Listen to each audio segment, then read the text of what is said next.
What's up everybody, my name is Nate, welcome to the channel. I buy a ton of fragrances and some of the fragrances that I bought this year have really turned out to be excellent pickups. So I'm gonna share with you 10 of the fragrances that I really love right now and I bought them this year, so we're off to a good start. All right, let's start it off in no particular order. This is a bad boy Cobalt Elixir. So this one has sparked this new love for this certain DNA. I feel like there's a certain DNA going around between perfumers and these big brands, and I call it the Invictus Victory Elixir DNA because I feel like that one really sparked the whole DNA kind of onslaught that has been going out about these elixirs. But even honestly, Ralph's Club Elixir kind of started it too.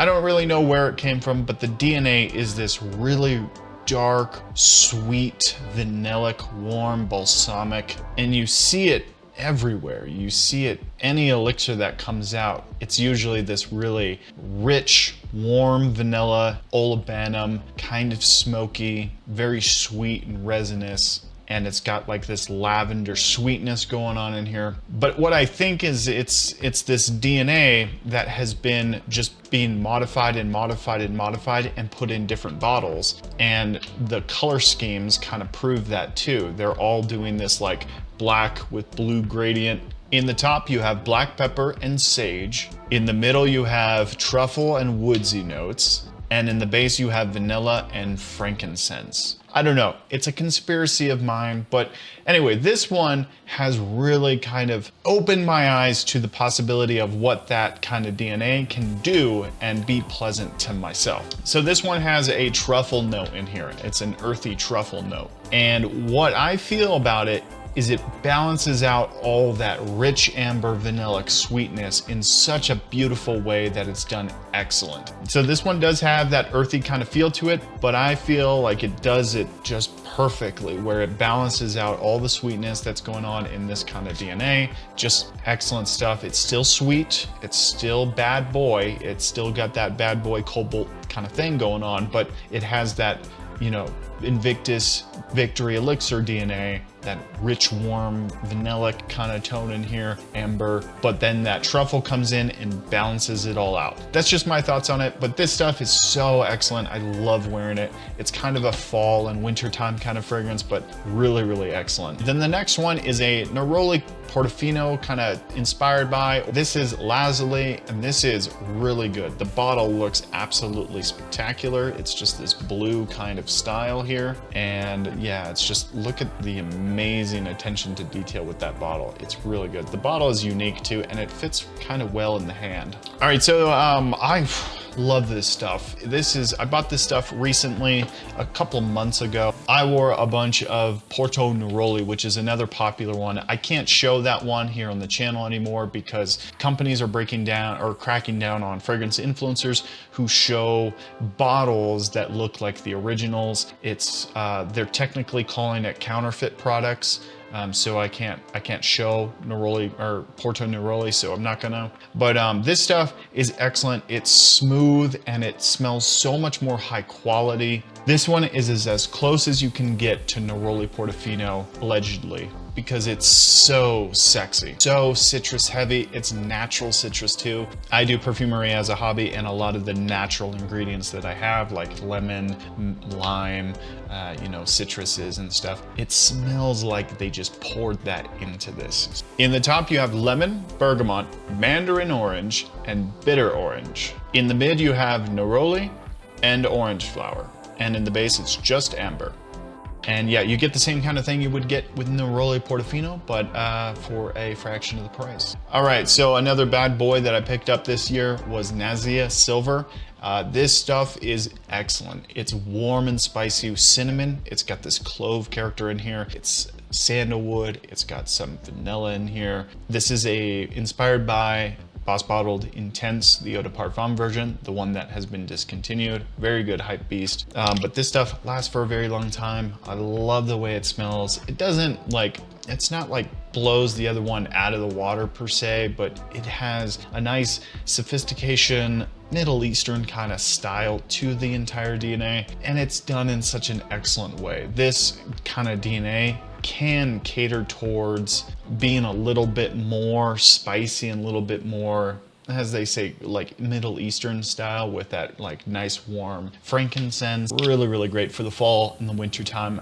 I always look at this one as my pumpkin spice weather. I typically like to wear this in the fall and the winter time when I'm drinking my pumpkin spice. All right, a white floral fragrance that I recently picked up is this one. This is YSL Myself. This is the Eau de Parfum version. Essentially, one of these days they're gonna come out with a parfum version. We all know it, even maybe in elixir. YSL Myself has bergamot in the top. In the mid, you have orange blossom. In the base, you have ambrofix, which is just in ambroxan, and then patchouli. But this stuff is so good. It's white floral, so you have to kind of like white floral. It's very heavy in the musky kind of character. You got a lot of like laundry detergent musk. It comes from toniolide and galaxolide kind of mixed. But it's a very white floral kind of dominant fragrance. It's very citrus heavy. It's got just bergamot in the note breakdown. I feel like there's a little bit of a lemon character going on in here too. And maybe a touch of an orange, but not, you know, particularly a lot. But the main thing is that nice white floral character, a nice ambroxan kind of style in here, very clean musk, and a touch of a like a masculine musk kind of thing going on too in here. Definitely worth checking it out because I love this stuff. Whenever I spray it on, I usually get some kind of attention. It is kind of sweet. You got a nice sweet bergamot character in here, but really love it. Really, really do. All right, this next one, it's not my ultimate favorite, but you know, I can't stop smelling it, so that, you know, should say something. This is a Gucci Guilty flanker. It's the Cologne version. It's the green bottle. So this one is very, very nice. It's a little sweet, and it's got this nice juniper berry kind of smell to it. It's clean, it's musky, it's fresh, it's lively. In the top, you have juniper berry, rosemary, and bergamot. In the mid, you have cypress, heliotrope, violet. And in the base, you have white musk, cedarwood, and patchouli leaf. It kind of smells like baby powder a little bit. It's got that powdery kind of violet kind of tone in here, but I really like it. It's a nice, easy wear. I have gotten like 3 compliments from this thing so far, so it's like, it's a compliment beast. When I first initially sprayed it on, I wasn't really under the impression that I was gonna like it so much, but everyone around me seems to love the way this stuff smells because I get compliment after compliment with it. So it's good. I'm a little indifferent about the whole powdery baby powder kind of thing, but people seem to really like it. And whenever somebody gives you a compliment on your fragrance that you're wearing, you usually do a mental check like, okay, that's okay. Your rating kind of goes up a little bit. All right, moving it right along, we have Electimus. This is Imperium, and this stuff took me by surprise. I love the way it smelled initially, and I was kind of, you know, floored when I did my first impressions. And then when I started wearing it, I was taken by surprise. I really love the way that this stuff dries down to. It's a nice musky tone, ambroxan, nice woody character in here, and this excellent creamy vanilla. It's just fantastic. There is a ton of florals in here as well. You have like rose, jasmine. In the top, you have bergamot and coriander. In the mid, you have jasmine, lily, saffron, tuberose, neroli, rose. And in the base, you have vanilla, musk, guaiac wood, patchouli, ambers, and oud. I would highly recommend it. It's like a mix between Credaventus and Annie from Nichonnet. Definitely give it a shot. All right, the next one is Cayenne Classic, and this stuff took me by complete surprise because this is like 1-to-1, and it's also got this nice cocoa-y kind of vibe to this one too. This one doesn't have performance problems like the original one does. This one is inspired by Dior Homme Intense, allegedly. You get the nice creaminess from the vanilla. You get some nice white florals in here, a nice orange kind of character in here as well, but it pretty much smells like the original. It doesn't really kind of stray from that, but it's so good. This stuff has quickly become one of the best that I own in terms of like clones and stuff. Really, really great.